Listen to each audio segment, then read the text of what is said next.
Bonjour à tous, heureux de vous retrouver par cette vidéo interposée, je vous espère en aussi bonne forme que possible. Voici quelques informations concernant la semaine du 15 au 22 novembre.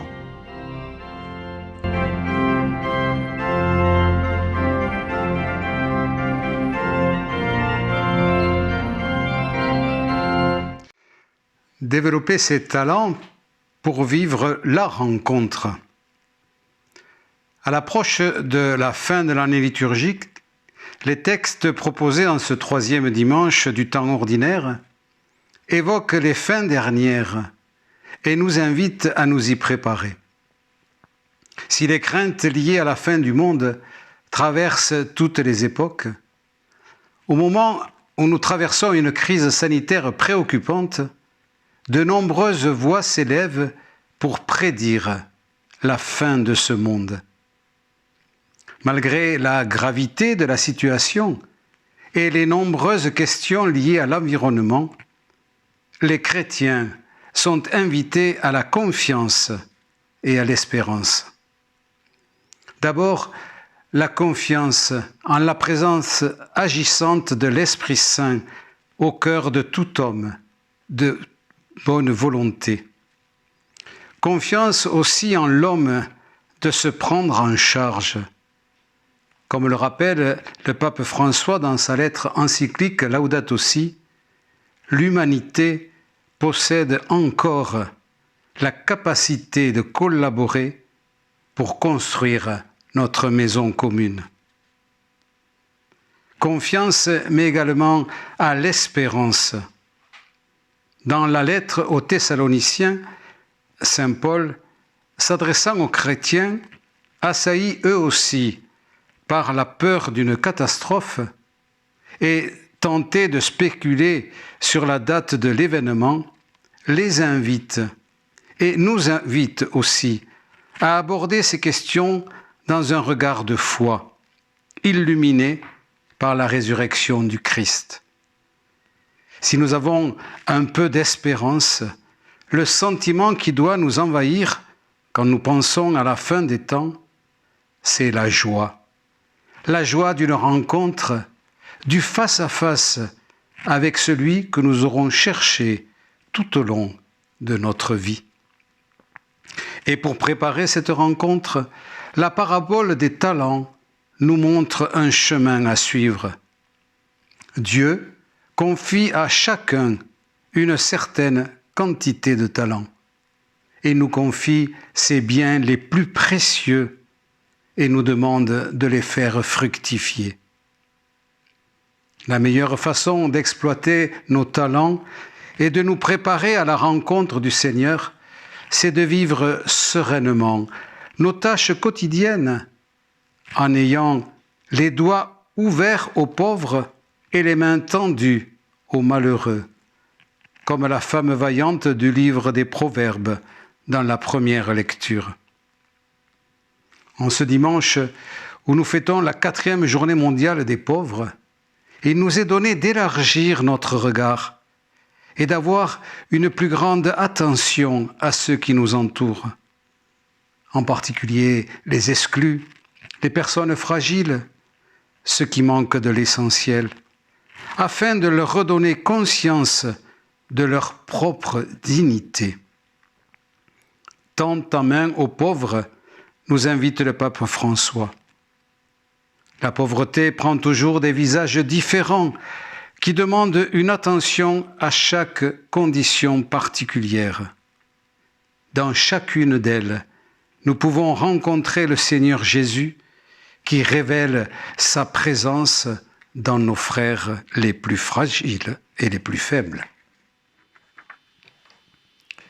Parmi les informations de cette semaine, vous dire d'abord que ce dimanche, nous allons fêter Sainte Cécile, la patronne de notre cathédrale, la patronne de notre paroisse, la patronne aussi du diocèse.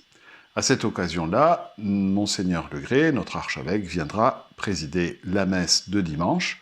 Une Sainte Cécile, bien sûr, très particulière cette année. La cathédrale ne sera pas pleine de fidèles, nous serons à huis clos. Cependant, vous pourrez quand même vous unir à cette messe par l'intermédiaire de la vidéo, puisque cette messe sera retransmise en direct sur Internet. Vous pourrez trouver le bon lien sur notre site paroissial.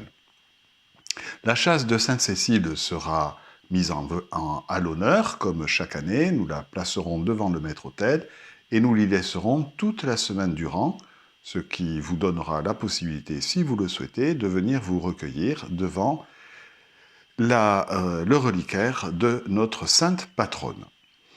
Dans l'après-midi de ce même dimanche, 15 novembre, le traditionnel concert d'orgue donné par notre titulaire, Frédéric Deschamps, qui ne jouera pas du grand orgue de la cathédrale, mais de chez lui. Je ne vous donne pas plus d'informations, il va vous en donner dans cette vidéo. Vous donner quelques informations maintenant concernant les permanences de prêtres dans nos églises et les heures d'ouverture aussi de nos églises. Concernant d'abord Saint-Salvi, cette église sera ouverte, est ouverte tous les matins entre 9h et 13h, et toute la semaine, le dimanche compris. Et vous pourrez trouver le Saint-Sacrement exposé et aussi un prêtre qui assurera une permanence entre 10h et 11h, du lundi au samedi, pas le dimanche, puisque nous célébrons la messe dans cet intervalle horaire. Donc, entre 10h et 11h, vous aurez un prêtre. N'hésitez pas à l'interpeller pour lui demander de vous donner la communion ou pour vous confesser. La cathédrale, elle, est ouverte les après-midi, toute la semaine, y compris le dimanche, entre 13h et 17h. Vous pourrez trouver un prêtre en semaine entre 13h et 14h. Nous avons voulu penser à ceux qui travaillent, et donc il y a cette permanence entre midi et 2, donc entre 13h et 14h. Vous trouverez un prêtre, là aussi, pour vous confesser ou éventuellement recevoir la Sainte Communion.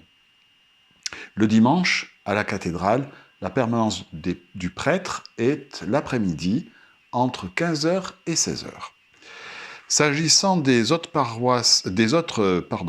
églises de la paroisse, l'église Saint-Joseph est ouverte tous les samedis matins entre 10h et 11h. Exposition du Saint-Sacrement, présence d'un prêtre là encore. Saint-Martin, ce sera le dimanche, c'est le dimanche après-midi de 15h à 16h. Marsac et Puy-Gouzon, c'est le vendredi matin entre 10h et 11h. Vous dire également que les secrétariats paroissiaux, s'ils sont actuellement fermés au public, restent joignables par téléphone. Donc n'hésitez pas à nous contacter, que ce soit le secrétariat de la cathédrale ou celui de Saint-Joseph. Vous aurez toujours une secrétaire pour vous répondre. Les horaires, je ne vous les précise pas, vous les trouvez là aussi sur notre site internet. Donc si vous souhaitez en particulier faire célébrer une messe pour des vivants ou pour des défunts, n'hésitez pas à nous contacter. Je rappelle à ce sujet que nous célébrons, nous les prêtres, tous les jours la messe, que nous portons chaque jour une intention qui nous a été demandée par vous. Donc n'hésitez pas, nous continuons à pouvoir célébrer et porter vos intentions dans notre prière. Vous dire également que tout ce qui concerne les propositions en lien avec le thème de l'année, l'écologie intégrale, pour le moment c'est en stand-by, mais nous reprendrons le cycle des conférences ou autres propositions à partir du mois de janvier où normalement nous devrions y voir un petit peu plus clair. Je termine en vous disant combien il est important dans cette période de pouvoir s'appeler, prendre des nouvelles des uns et des autres. Surtout, ne laissons pas des personnes isolées. Et si dans votre entourage, vous connaissez une personne qui est en situation de souffrance, qui aurait besoin peut-être de la visite d'un prêtre, n'hésitez pas à nous le dire. Nous pouvons nous déplacer, venir à domicile, pour rencontrer telle ou telle personne. S'il s'agit de problèmes matériels, si vous percevez ici ou là des familles en grande difficulté, Surtout, n'hésitez pas aussi à prendre contact avec les organismes caritatifs présents sur notre paroisse, Secours catholique, Société Saint-Vincent de Paul. Là encore, ces organismes, malgré le confinement, continuent la plupart de leurs activités. Ce week-end, les fêtes de Sainte-Cécile sont l'occasion de vivre une édition très particulière du festival Albi Joie, puisque nous ne pouvons pas nous réunir, les artistes viennent chez vous. Il y aura une grande soirée le samedi 14 novembre à partir de 21h, à suivre en direct vidéo sur Internet ou à la radio sur RCF, au cours de laquelle nous entendrons différentes œuvres. Les artistes des années précédentes nous ont offert quelques chansons, des paroles d'espérance, de joie, qui seront partagées au fur et à mesure de la soirée. Et puis nous écouterons le témoignage de Vincent Dohat, qui est séminariste dans le diocèse d'Albi, et qui nous dit comment est-ce que le Seigneur est venu le chercher dans un moment de désespérance pour lui montrer un chemin de réconciliation. C'est aussi ce que nous verrons dans un évangile qui nous sera conté par Geneviève Bertrand-Trouvé.